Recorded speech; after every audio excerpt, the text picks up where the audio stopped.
Ubicada en el corazón de Roma, la Piazza della Rotonda es una plaza cautivadora famosa por su importancia histórica y la majestuosa presencia del Panteón. El nombre de la plaza, Rotonda, es un testimonio del impresionante templo romano antiguo que se encuentra en su centro. Entrar en la plaza es como viajar en el tiempo. Exuda una mezcla encantadora de encanto histórico y modernidad vibrante. Los visitantes de todo el mundo quedan cautivados por la imponente presencia del Panteón, con sus imponentes columnas corintias que custodian la entrada. A medida que el sol atraviesa el cielo, el juego de luces y sombras en la antigua fachada crea un espectáculo en constante cambio que fascina tanto a los lugareños como a los turistas. Sigue siendo un centro de intercambio cultural, donde lugareños y viajeros de diversos orígenes se reúnen para celebrar el legado del pasado y la vitalidad del presente. Dominando el centro de la plaza hay un obelisco egipcio, un regalo del emperador Domiciano. Esta antigua reliquia estuvo una vez en el templo de Hera en Heliópolis y luego fue transportada a Roma para embellecer la plaza. El obelisco agrega un toque de mística a los alrededores, conectando las ricas historias de Roma y el antiguo Egipto en una cautivadora exhibición de fusión cultural. La fuente fue diseñada por Giacomo della Porta en 1575 y luego embellecida por el escultor Leonardo Sormani en 1711. Ya sea que esté al pie del panteón o en uno de los bares cercanos, puede usar este video como una guía interactiva. Si estás mirando pero no en Roma, puedes usarlo para conocimiento personal. El nombre proviene del griego, todos los dioses. El panteón revolucionó el mundo espiritual de Occidente. Era posible entrar a un templo sin sacerdote, todos los dioses estaban representados adentro, dioses paganos, en el tambor redondo, forma que coloca a todos a la misma altura. En un gran espacio circular está el horror vacui, el miedo al vacío. Además, los templos antiguos, hermosos por fuera, con sus gigantescas dimensiones y maravillosas columnatas, no tenían un interior a la altura. Es el mejor conservado de todos los edificios de la antigüedad, debido a que el emperador bizantino Focas cedió el templo al Papa, y fue transformado en la iglesia de Santa María y los Mártires, en el 609 después de Cristo. Esto lo protegió de casi todas las demoliciones de los edificios romanos de los papas, para construir iglesias y nuevos edificios reutilizando materiales valiosos. La que sobrevivió es la tercera versión, realizada por Adriano en el 118 después de Cristo después de las de Agripa y Domiciano.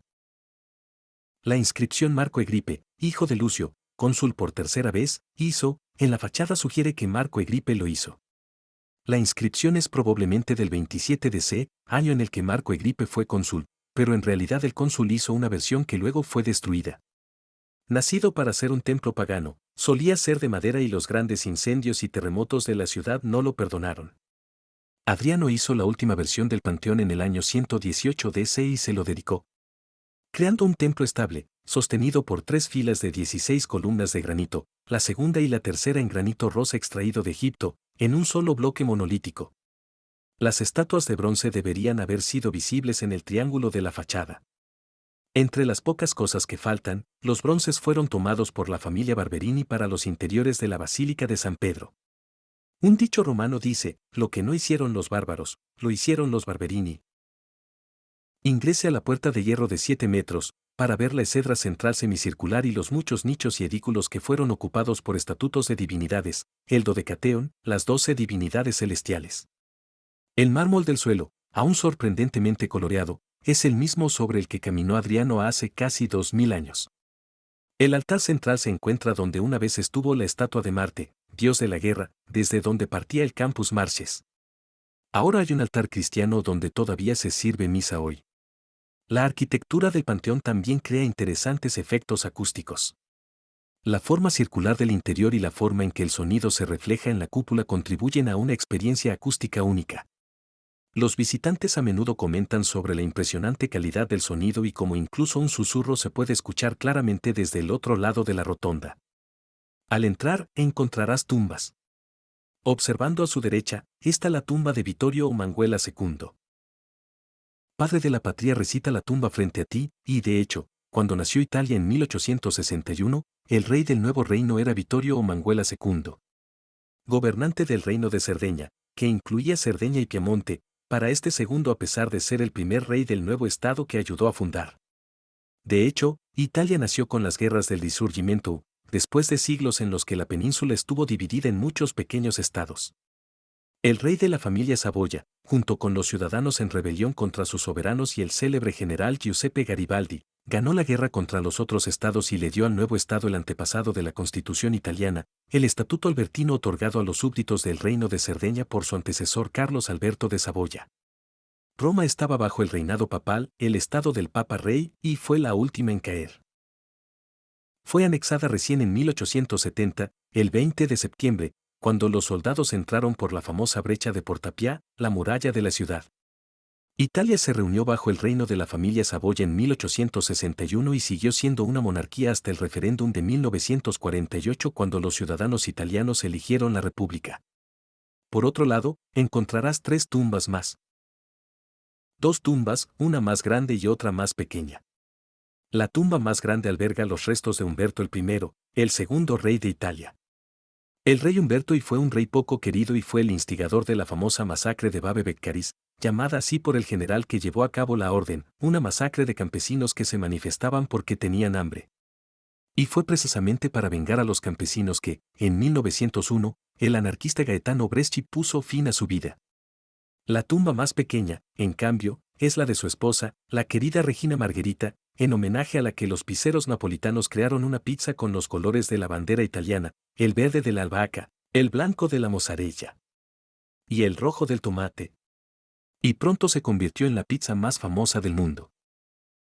Y la tumba que contiene los huesos y cenizas del gran Rafael.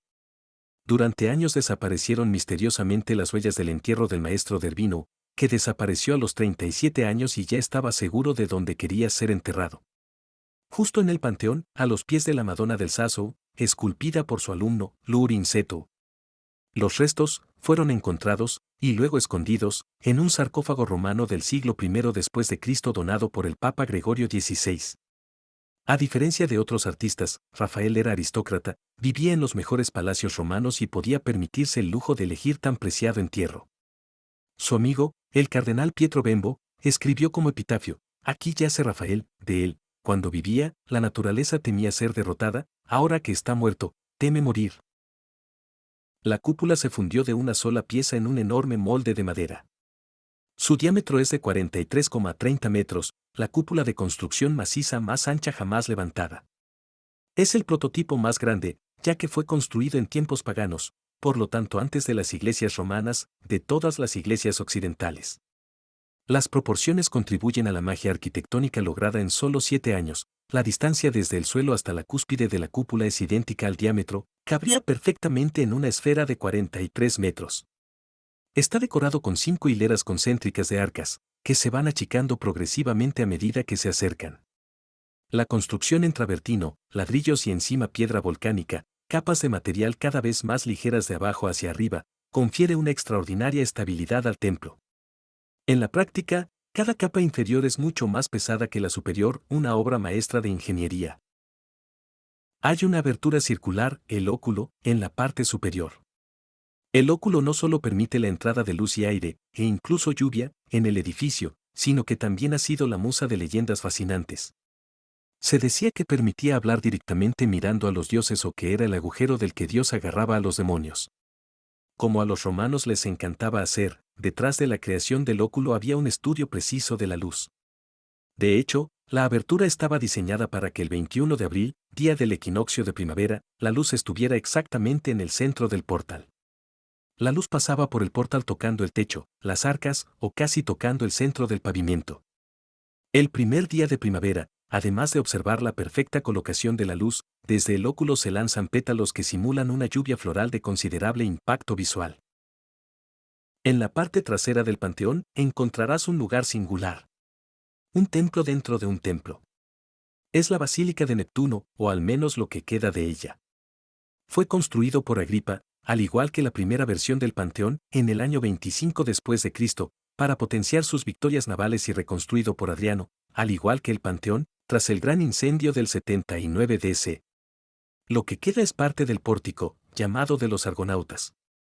Los argonautas fueron 50 héroes de la mitología griega que partieron en el barco Argo para reconquistar el Vellocino de oro, liderados por Jasón. Se entiende que sus dimensiones debieron ser considerables y que albergaba una colosal estatua de Neptuno bajo la gran hornacina absidal, lo que hace pensar en un templo de carácter religioso. Gracias por su atención. Si disfrutaste este video, puedes dejar un comentario, suscribirte al canal y activar la campana para mantenerte actualizado. Hasta la próxima.